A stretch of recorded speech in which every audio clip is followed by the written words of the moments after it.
ರಾಜ್ಯಕ್ಕೆ ಮತ್ತೆ ಕೈ ಉಸ್ತುವಾರಿ ಸುರ್ಜೇವಾಲಾ ಆಗಮನ.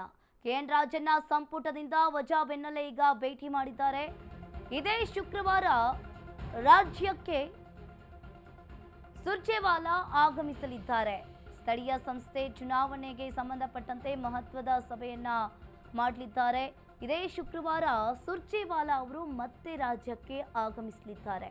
ಇನ್ನು ಸ್ಥಳೀಯ ಸಂಸ್ಥೆ ಚುನಾವಣೆಗೆ ಸಂಬಂಧಪಟ್ಟಂತೆ ಈಗಾಗಲೇ ಮಹತ್ವದ ಸಭೆಯನ್ನ ಹಮ್ಮಿಕೊಂಡಿರುವಂತದ್ದು. ಈ ಹಿಂದೆ ಕೈ ಶಾಸಕರು ಕೂಡ ಮತ್ತು ಸಚಿವರ ಜೊತೆ ಮೀಟಿಂಗ್ ಕೂಡ ಮಾಡಿದ್ರು. ಬಿಜೆಪಿ ಚುನಾವಣೆಗೆ ಸಂಬಂಧಪಟ್ಟಂತೆ ಇನ್ನು ಪಕ್ಷದ ಸಂಘಟನೆಯ ಬಗ್ಗೆ ಚರ್ಚೆಯನ್ನ ನಡೆಸಲಿದ್ದಾರೆ ಸುರ್ಜೇವಾಲಾ. ಇನ್ನು ಒಂದು ರೀತಿಯಾಗಿ ಬಿಬಿಎಂಪಿ ಚುನಾವಣೆಗೆ ಸಂಬಂಧಪಟ್ಟಂತೆ ಸುರ್ಜೇವಾಲಾ ರಣತಂತ್ರವನ್ನ ರೂಪಿಸಿರುವಂತದ್ದು. ಪಕ್ಷದ ಸಂಘಟನೆಯ ಬಗ್ಗೆ ಚರ್ಚೆಯನ್ನ ನಡೆಸಲಿದ್ದಾರೆ ಸುರ್ಜೇವಾಲಾ. ರಾಜ್ಯಕ್ಕೆ ಮತ್ತೆ ಕೈ ಉಸ್ತುವಾರಿ ಸಚಿವರಾದಂತಹ ಸುರ್ಜೇವಾಲಾ ಆಗಮಿಸ್ತಾ ಇದ್ದಾರೆ. ಇದೇ ಶುಕ್ರವಾರ ರಾಜ್ಯಕ್ಕೆ ಮತ್ತೆ ಆಗಮಿಸಲಿದ್ದಾರೆ ಸುರ್ಜೇವಾಲಾ ಅವರು.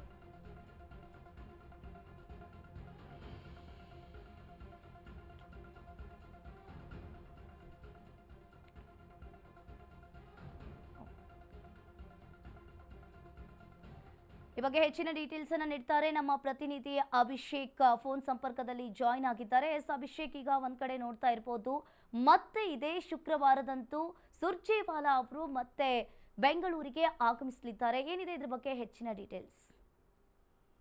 ಅಂಕಿತಾ, ನಾಯಕತ್ವ ಗೊಂದಲದ ನಿವಾರಣೆಯಾಗಿ ಹಲವು ದಿನಗಳು ಕಳೆದ ಬಳಿಕ ಇದೀಗ ಕಾಂಗ್ರೆಸ್ ಉಸ್ತುವಾರಿ ಆಗಿರ್ತಕ್ಕಂಥ ರಣದೀಪ್ ಸಿಂಗ್ ಸುರ್ಜೇವಾಲಾ ಅವರು ಮತ್ತೆ ರಾಜ್ಯಕ್ಕೆ ಆಗಮಿಸಿದ್ದಾರೆ.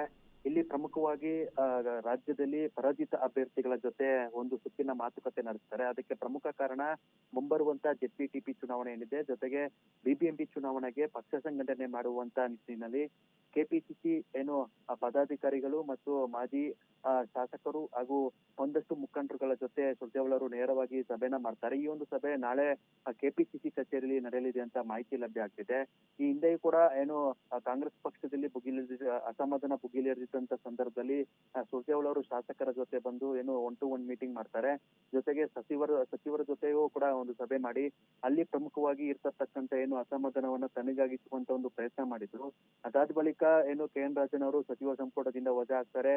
ಇದಾದ ಬಳಿಕ ಇದೀಗ ಮತ್ತೆ ಹೈಕಮಾಂಡ್ ನಾಯಕರು ರಾಜ್ಯದತ್ತ, ಅದರಲ್ಲೂ ಕೂಡ ಮುಂಬರುವಂತ ಸ್ಥಳೀಯ ಚುನಾವಣೆಗಳಲ್ಲಿ ಪಕ್ಷ ಸಂಘಟನೆ ಮಾಡುವಂತ ಸಲುವಾಗಿ ಇದೀಗ ಹೈಕಮಾಂಡ್ ನಾಯಕರು ನಿರ್ಧಾರ ಮಾಡಿದಂತೆ ಕಾಣಿಸ್ತದೆ. ಹೀಗಾಗಿ ರಣದೀಪ್ ಸಿಂಗ್ ಸುರ್ಜೇವಾಲಾ ಅವರು ಕೂಡ ಈ ಒಂದು ಪಕ್ಷದಲ್ಲಿ ಆಗ್ತಿರ್ತಕ್ಕಂಥ ಕೆಲವೊಂದು ಬದಲಾವಣೆ ಜೊತೆಗೆ ಆ ಪಕ್ಷ ಸಂಘಟನೆಗೆ ಒತ್ತು ಕೊಡುವಂತ ನಿಟ್ಟಿನಲ್ಲಿ ಈ ಒಂದು ಸಭೆಯನ್ನ ಮಾಡಲಾಗ್ತಿದೆ ಅಂತ ಮಾಹಿತಿ ಲಭ್ಯ ಆಗ್ತಿದೆ. ಇದರ ಜೊತೆಗೆ ಖಾಲಿ ಉಳಿದಿರ್ತಕ್ಕಂಥ ಏನು ನಿಗಮ ಮಂಡಳಿಗಳ ಒಂದು ಸ್ಥಾನವನ್ನ ಭರ್ತಿ ಮಾಡುವಂತ ಒಂದು ವಿಚಾರ ಏನಿದೆ, ಅದು ಕೂಡ ಒಂದಷ್ಟು ಕಳೆದ ದಿನಗಳಿಂದ ಮುನ್ನೆಲೆಗೆ ಬಂದಿಲ್ಲ. ಅದು ಕೂಡ ಈಗ ಅಂತಿಮಗೊಳ್ಳುವಂತ ಒಂದು ಸಾಧ್ಯತೆ ಇದೆ. ಇದರ ಜೊತೆಗೆ ವಿಧಾನ ಪರಿಷತ್ ಸ್ಥಾನವನ್ನ ಭರ್ತಿ ಮಾಡುವಂತ ನಿಟ್ಟಿನಲ್ಲಿ ಮತ್ತೊಂದು ಸುತ್ತಿನ ಒಂದು ಮಹತ್ವವಾದಂತ ಒಂದು ಮೀಟಿಂಗ್ ಮಾಡಲಾಗುತ್ತೆ.